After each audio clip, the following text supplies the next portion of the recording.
নমস্কার, কেমন আছো তোমরা সবাই? চলে এসেছি আবার একটা নতুন ব্লগের সাথে। আজকে হচ্ছে শনিবার আর এখন ওই 2:45 মতো বাজে।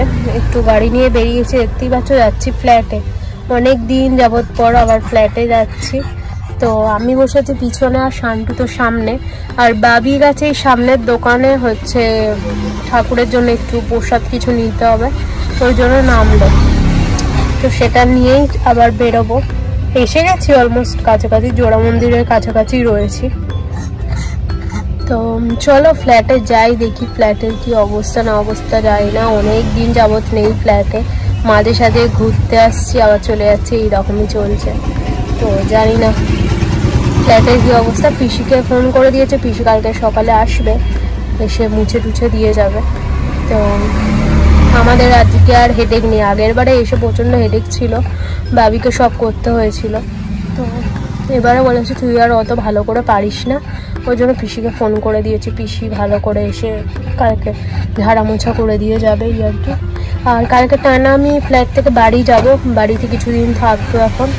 ওই জন্য মোটামুটি টুকিটাকি যা যা নেওয়ার আর কি ব্যাপার, ওই যে বুকির ওপর ওটস সব নিয়ে নিয়েছে, মোটামুটি যা যা লাগবে আমার ওষুধপত্র এইসব আর কি। ভালো লাগছে আমার গাড়িতে, তার উপর এসি বন্ধ করে দিয়ে চলে গেছে গাড়ি, যেহেতু অফ করা। তো এসি অফ তো, আর গাড়ির মধ্যে কেমন একটা সাবস্ক্রিপশন হচ্ছে। তো ওই হয়ে গেছে, চলে এসেছে।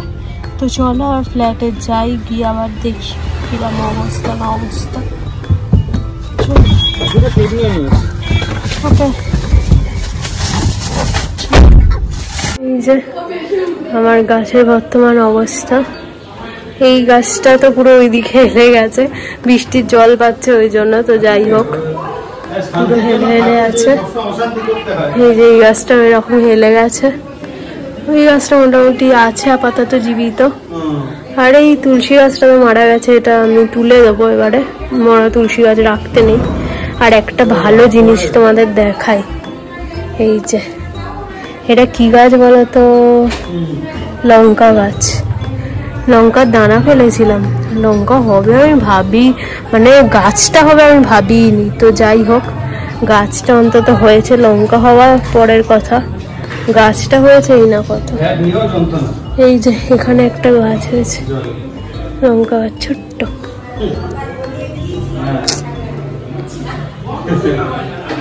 বর্তমানে গাছের অবস্থা আমার দেখিয়ে দিলাম। ভাবি আর একটা ভালো জিনিস দেখেছিস ভাবি? কি?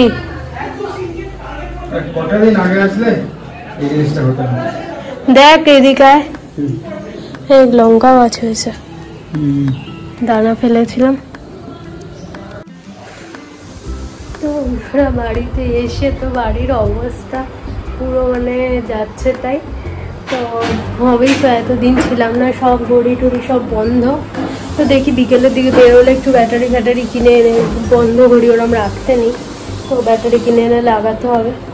আর হচ্ছে যে আর ঘরের অবস্থা তো বলোই না।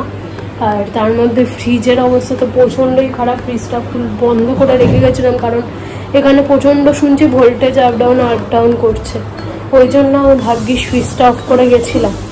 তো এসে দেখছি পুরো পোকা মাকড় ভর্তি হয়ে গেছে ফ্রিজে, সেই সব এখন ভাবি পরিষ্কার করছে, আমাকে তো করতে দিল না। কালকে সকালে দিদি আসবে, তো দিদি ওই র্যাকটা পুরো সব মেজে ফেজে দেবে, তুই এখন শুধু ফ্রিজটা মুছে রাখ। তো ওই ফ্রিজটাই মুছছে, ফ্রিজের অবস্থা মানে পোকায় ঠিক ঠিক করছে। কি করে যা তো পোকা কোথা থেকে আসলে ভগবান জানে। দেখাই তোমাদের একটা জিনিস,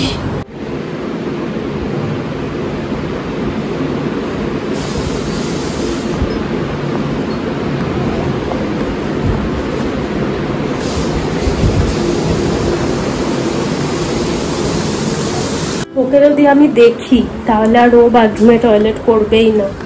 তো ওকে দেখছি না এরকম একটা ভান করতে লাগে, ও যখন বাথরুমে ঢোকে। তো এখানে কি সুন্দর বাথরুমে গিয়ে টয়লেট করে, ঘরে বাড়িতে, আমার বাড়িতেও করে না, ওর বাড়িতেও করে না, কেন কি জানে। এখানে কি সুন্দর নিজের মতো দেখলে তো বাথরুমে গিয়ে বাথরুম করে, বলতেই লাগে না।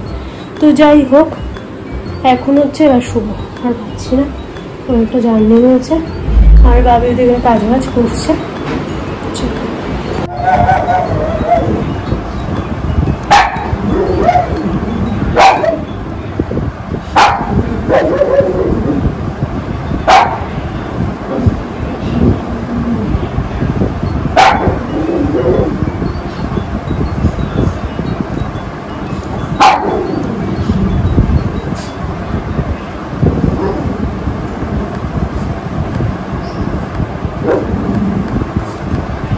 করছে কে ডাকছে?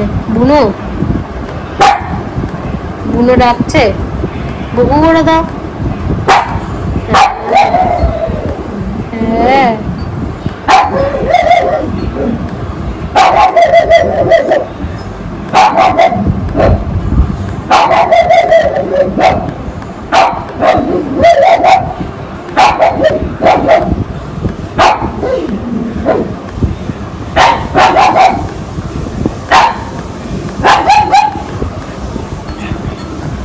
ভয়ে চলে আসলে, ভয়ে চলে আসলে। নাপ দেবে না, নাপ দেবে না বাবা, ধরে নেবে, ধরে নেবে। নিচে রয়েছে, নিচে চলে আসবে এক্ষুনি বুনো।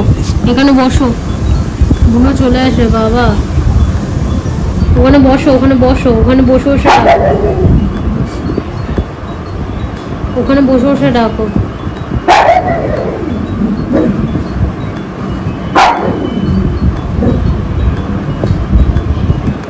ঠিক আছে, বুনো চুপ করে গেছে, চুপ করো।